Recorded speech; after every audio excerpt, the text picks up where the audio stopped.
이 사람은 어떻게 보면 이 죽음을 앞두고 정신이 또렷해진다라는 그런 말을 많이 듣습니다. 이 어떻게 보면 치매를 앓던 분이 갑작스럽게 죽음을 앞두고 나서 정신이 정상으로 돌아와서 자녀들의 이름을 부르면서 대화를 한다는 그런 얘기들도 많이 듣게 됩니다. 또 질병으로 사경을 헤매던 사람이 전혀 아프지 않은 사람처럼 행동을 하면서 뭐라 그러죠? 나 이제 곧 나을 것 같다라고 얘기를 하는 경우들이 있다라고 해요. 그런데 그것이 죽음을 앞둔 사람들이 맞닥뜨리고 있는 어떤 마지막 이런 가장 맑을 때의 모습이기도 하다라고 이렇게 얘기를 합니다. 이 오늘 본문에서 나오는 축복을 베풀고 있는 이 야곱의 모습이 사실 그렇게 보여지고 있습니다. 그는 어떻습니까? 눈도 보이지 않고 기력조차 쇠하여서 죽을 때가 되었다라고 이야기합니다. 그래서 요셉도요, 이제 마지막이구나라고 생각해서 자신의 두 아들을 데리고 그제서야 야곱 앞으로 데려가는 것이 어제의 모습이 아니었습니까? 그는 마지막 남은 기력과 또렷한 정신으로 하나님이 자신의 아들들에게 주실 축복과 예언을 선포하고 있다라는 것이죠. 이 축복의 예언은 첫 번째 요셉의 자손이 므낫세와 에브라임에게 주어집니다. 그리고 어제 본문에서 그와 기근을 함께 겪었었고 함께 살았던 남은 형제들을 불러서 한 자녀 한 자녀에게 이 축복의 예언을 말하고 있습니다. 그리고 오늘 마지막으로 오늘 본문에서는요, 바로 요셉과 베냐민에게 이 축복의 예언을 베풀고 있고, 그리고 그는 죽음을 맞이합니다. 그래서 본문 33절에서 이렇게 끝나게 되죠. 야곱이 아들들에게 명하기를 마치고 그 발을 침상에 모으고, 이 발을 침상에 모았다는 건 의도적으로 발을 모았다라는 얘기인 거잖아요. 그렇죠? 그래서 자신의 죽음을 준비하고 있었다라는 것이겠죠. 그리고 숨을 거두니 그의 백성에게로 돌아갔더라, 이렇게 말하고 있습니다. 여기서 말하는 그의 백성에게 돌아갔다라는 말은 죽음을 맞이했다라는 이 관용적인 표현입니다. 저희 외할아버지가 다시 살아나셔서 죽기 전에 자신의 죽음을 미리 준비하셨던 것처럼 야곱도 자신의 죽음을 그렇게 준비하고 자신의 고향으로 떠나갔던 것입니다. 여러분, 오늘 본문은 특별히 야곱이 평생 사랑하였던 사람, 바로 라헬의 자녀인 요셉과 베냐민에 대한 축복의 예언이 담겨 있습니다. 이 22절부터 26절까지 본문을 보시면요, 이 요셉에 대한 축복, 엄밀히 말한다면 이 므낫세와 에브라임 지파가 이후에 받을 축복의 말을 전하고 있는 것을 볼 수가 있습니다. 그리고 27절은 베냐민에 대해서 예언하고 있지요. 그렇죠? 그런데 이 예언적인 축복들이 가지고 있는 몇 가지 좀 특징들이 있는데, 그것은 같은 이스라엘 자손이지만 지금 이 예언을 받은 이스라엘 자손들, 이 12지파들이죠. 이 12지파들 안에서 어떤 지파들은 축복을 받았고, 또 어떤 지파들은 저주를 받았고, 또 어떤 지파들은 이 세상 속에서 살아가는 먹고 사는 것에 대한 축복만 받고 있고 하나님과 어떤 일을 했다라는 것에 대해서는 기술되지 않고 있다라는 걸 여러분 보시게 될 것입니다. 어떻게 보면 이 예언을 받는 사람들이 어떻게 되면 나누어져 있는 것을 저희가 보게 된다라는 것이에요. 그래서 본문 28절에 보면 이렇게 얘기하고 있죠. 이들은 이스라엘의 12지파라. 이와 같이 그들은 아버지가 그들에게 말하고 그들에게 축복하였으니 곧 그들 각 사람의 분량대로 축복하였다라고 이야기하고 있다라는 거예요. 그러니까 하나님의 백성으로 12지파가 존재하고 있어요. 근데 그 12지파 안에서도 축복이 어떻다는 거예요? 각 믿음의 분량대로 다르게 주어졌다라고 이야기하고 있다라는 것이죠. 왜 하나님은 그렇게 하셨는지를 우리가 이제 본문을 통해서 좀 더 알아가 보도록 하겠습니다. 여러분, 오늘 본문에서 축복을 받은 요셉 지파, 곧 므낫세와 에브라임의 분량으로 받은 축복은 뭐라고 이야기하고 있습니까? 22절에서 그들은 무성한 가지를 갖는데 그것이 담을 넘는다고 했죠. 이것은 그의 지파가 번성하게 될 것이다 라는 것을 이야기합니다. 두 번째로 23절에서 24절까지 해서 뭐라고 얘기하고 있죠? 그들은 목자의 손을 힘입고 그들이 보호를 받는 인생을 산다라고 이야기합니다.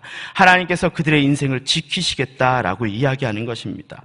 그리고 25절에서 26절에서는 그들이 받은 축복은 뭡니까? 막힘이 없는 축복에 대해서 이야기하고 있어요.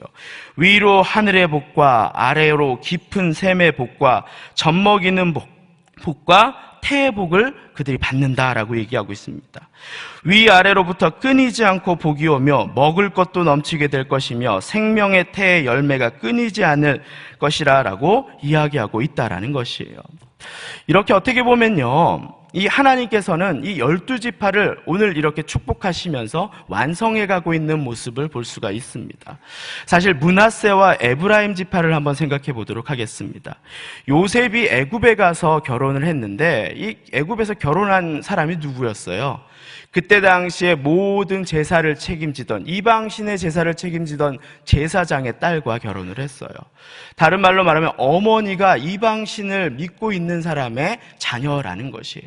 우리 눈으로 볼 때는 이는 이스라엘의 백성이 아닌 것처럼 느껴지는 사람들이에요.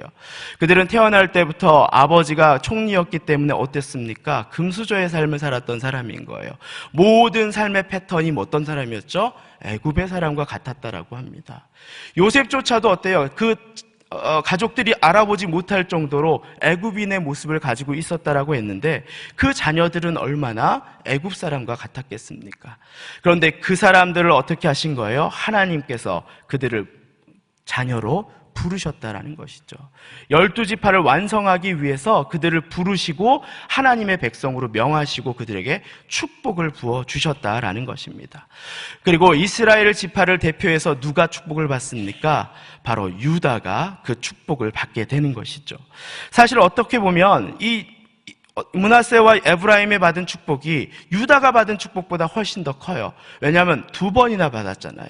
먼저 므낫세와 에브라임이 먼저 한 번 받았고요. 그리고 오늘 또 요셉을 통해 가지고 한 번 더 받게 되는 것이죠.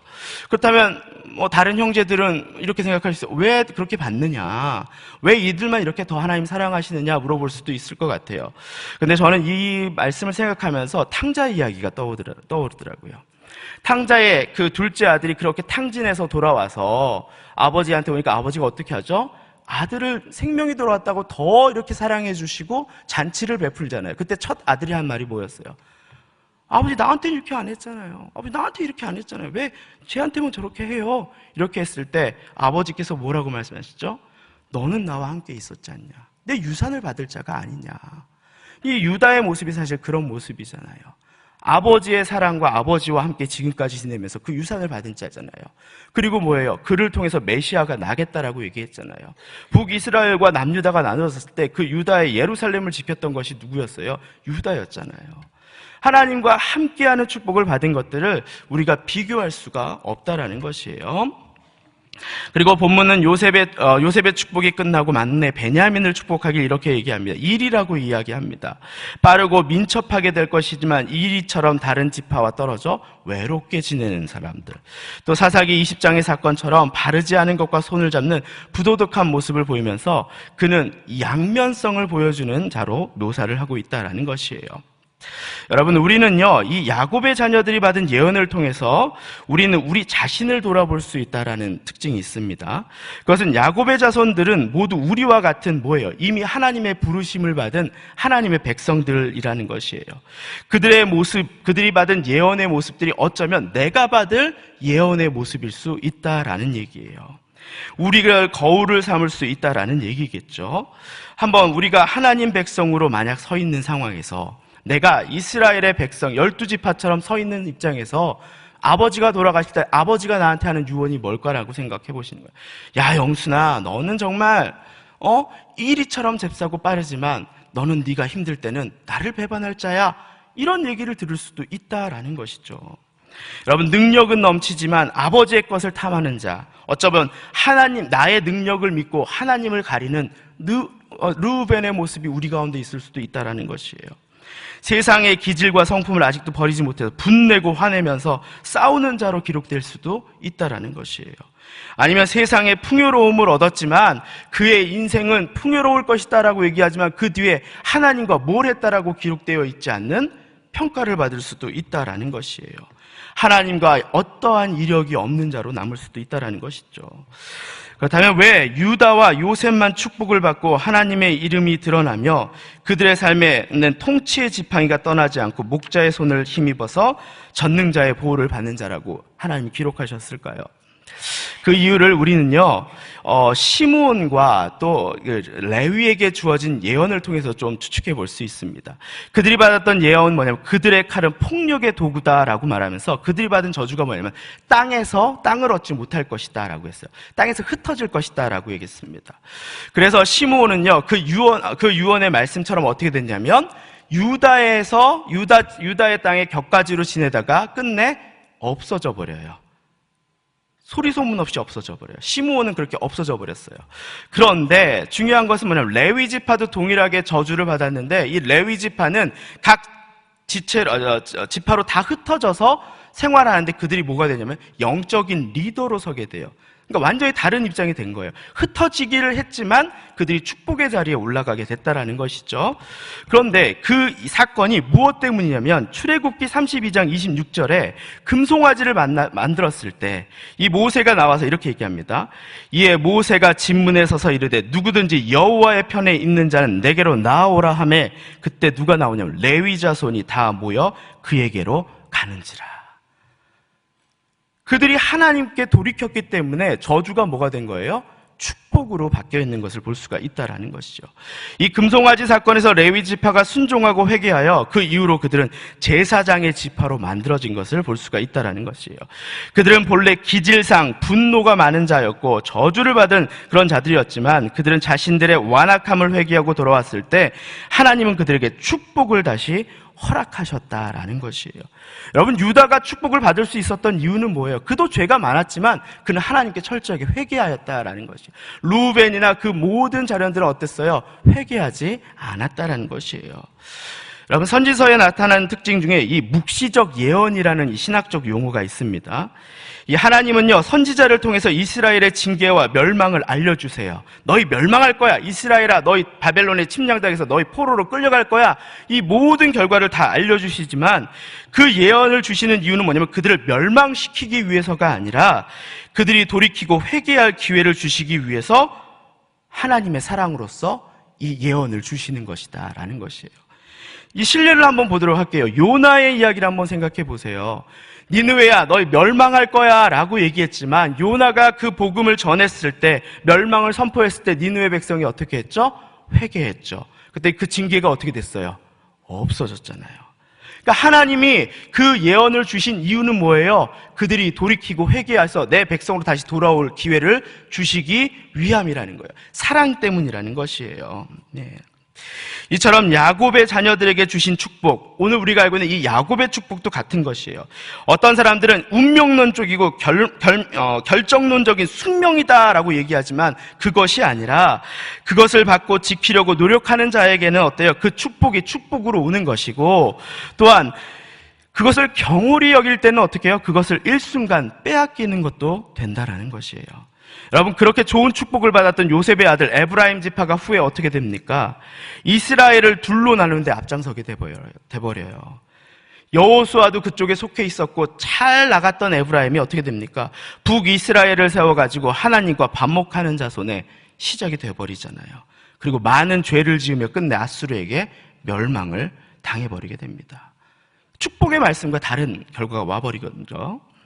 여러분, 저주였지만 한 번의 결단으로 축복의 자손으로 변화되었던 레위 지파, 또 풍성한 삶을 보장받았지만 하나님과 동행했던 어떤 이력이 기록되지 않았던 납달리와 스불론은요, 죽음을 무릅쓰고 여호와의 전쟁에 참여하여서 그 백성이 하나님의 역사에 참여한 자로 성경 기록하고 있어요. 어디냐면 사사기 5장 17절부터 18절에 보면 이런 말씀이 나왔습니다. 길르앗은 요단강 저쪽에 거주하며 단은 배에 머무름이 어찌 되냐. 단의 모습이 뱀이었잖아요. 그쵸? 아주 그러니까 이렇게 뭐라 그러죠? 재는 사람, 뭐 이런 거잖아요. 그쵸? 이 단은 판단한 자라, 배에 머무르고 있다라고 얘기하고 있잖아요. 그쵸? 아셀은 해변에 앉으며 자기 항만에 거주하도다. 스불론은 죽음을 무릅쓰고 목숨을 아끼지 아니한 백성이요, 납달리도 들의 높은 곳에서 그러하도다. 이렇게 평가를 받고 있잖아요. 여러분, 10손가락 깨물어서 안 아픈 손가락 없죠? 있으신가요? 없어요. 그렇죠? 이 자녀를 사랑하는 부모의 마음을 나타낼 때 쓰는 말이에요. 이 부모는요, 자녀의 장점과 단점을 다 알고 있어요. 하나님이 정말 그들을 미워하셔서 이런 무거운 예언을 주셨겠습니까? 아니요. 하나님은요, 야곱을 통해 마지막까지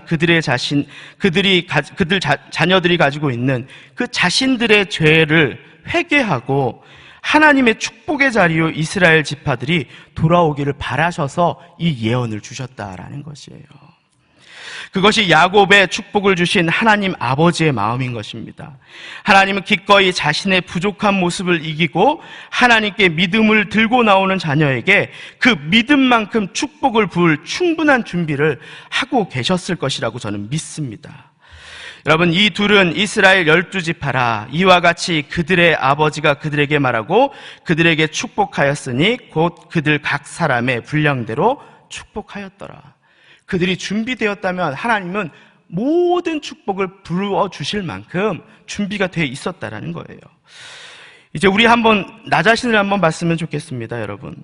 저는 이 말씀을 볼 때 그런 생각, 이 사람들의 모습 속에서 저의 모습이 보이는 거예요.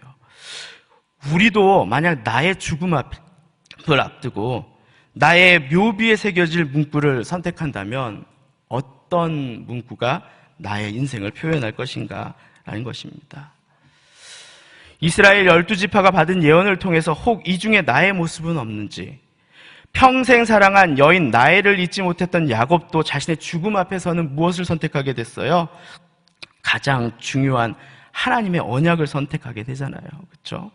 아브라함과 이삭이 묻힌 그 막벨라 굴에 묻히기를 소망했던 것처럼 우리도 나의 삶을 돌아보며 나의 회개할 것은 회개하고 하나님 앞에 순종할 것은 순종하며 유다와 요셉처럼 하나님의 보호를 받는 축복의 가문으로 나와 내 후손들이 서가는 것들을 소망하고 그런 가정들을 가진 여러분이 되기를 저는 축원합니다. 아멘. 자, 오늘 말씀을 기억하며 기도하겠습니다. 하나님을 의지하지 않으면요, 축복도 저주가 될 수 있으며 하나님께 회개하고 돌이킴으로 저주도 축복이 될 수 있는 하나님의 마음을 이제 내가 보았으니 내 눈이 밝아져서 하나님 마음에 합한 자로 나와 내 가정이 서게 해달라고 이 시간 한번 기도하시겠습니다.